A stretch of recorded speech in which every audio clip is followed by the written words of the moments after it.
Welcome, beautiful soul. In this video, I decided to talk about how to change your reality based on how to change your state of being. So when it comes to changing your state of being, is so important to realize that what you want to manifest and what you so obsessed with. In every moment you should ask yourself, what frequency am I in right now? So the most important thing is to realize in what frequency you are embodying and what frequency you are in every now moment. How to change your state, your frequency. So stick with this video and I will tell you how to change your state in the easiest way and in most profound way that you can apply to your daily routine and change your frequency forever. First thing when it comes to changing your state is to realizing your current state.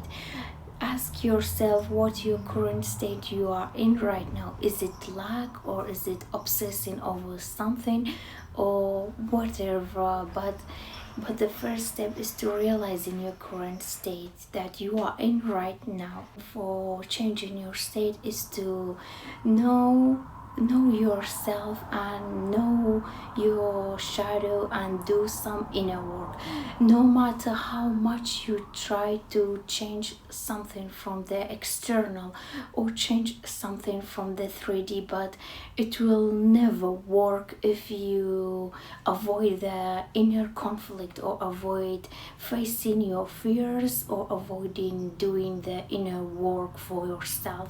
People asking me that there are so many people trying to avoid themselves or trying to activate some, trying to elevate themselves, but honestly they are not elevating themselves by trying to listen to a new subliminals or constantly doing meditations or permanently doing some affirmation for the subconscious mind, knowing it will change something from the within themselves. But honestly they are not changing anything unless you are able to face yourself or unless you are able to do some inner shadow work.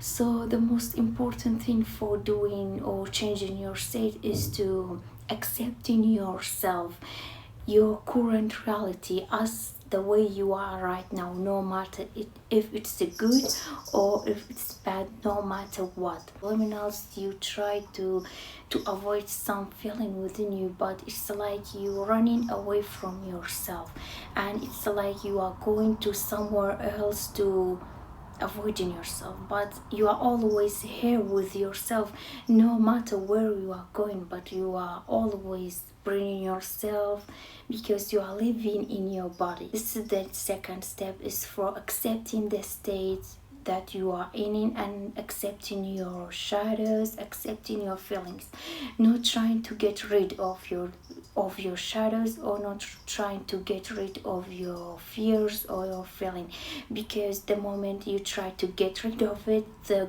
bigger it will become. And sometimes some people try so hard to get rid some inner part of themselves, but they end up in the shadows becoming bigger than it was before. So the more you act on your shadow, the more you act on your fear, the more you act on your core wounds, the bigger it will become.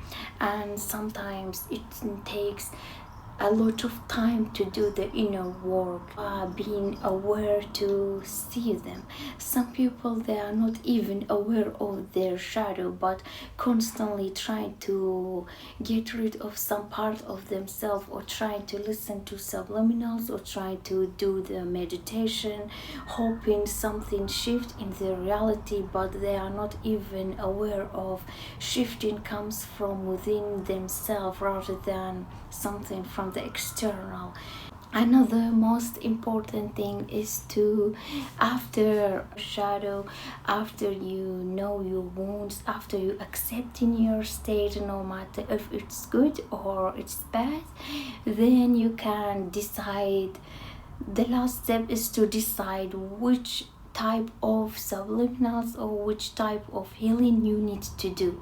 If you are aware of your shadow, if you are not acting on it, or if you really try to ascend your state of consciousness, have the belief in yourself and sit with your feeling, no matter how hard it may seem, or no matter how scary it feels, but you have to realize what pattern or what behavior you do or you used to do.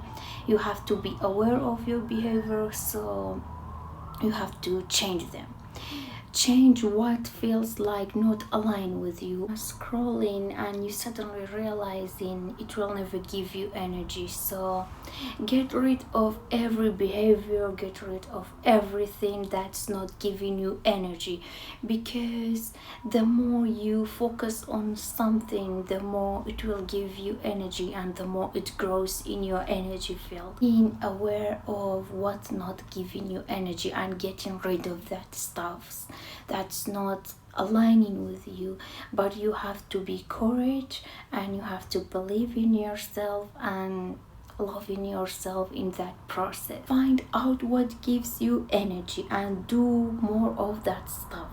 And sometimes when the shadow, or sometimes when the emotion or anything that trigger comes up, sit with yourself. That crying is a bad thing, but what if I told you crying is the best thing for releasing your wounds or releasing your shadow?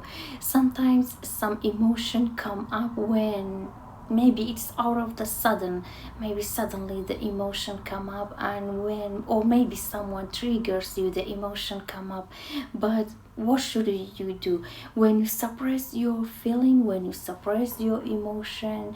That it affects your physical body, or it goes through our unconscious mind, and it reflects out as attention, or it reflects out as something that you need to heal. Healing comes with layers. You are not healing something, then it goes and never comes back. It's like a peeling back the layers. Like you heal some waves, then another wave may come up in another time. After you release everything, after you being okay with your feelings and not suppressing your feeling, not trying to avoid it, and the pain or the shadow or that tension instantly transmuted into love, that's where the shadow, or that's where the trigger never comes back. Take your session and I feel like I am more emotional than before. Why? It's not because that I do something bad or the session did something bad. It's because you are activating anything that's activated. It's here for healing and it's here for releasing. The emotion come up, it's like your inner child screaming for your embracement. It's like your inner child screaming for your love and for your acceptance, and that's where you can do your inner work. Now you can join to my Discord server and you can DM me to any private session and private coach with me, and I can create some specific subliminal based on your journey.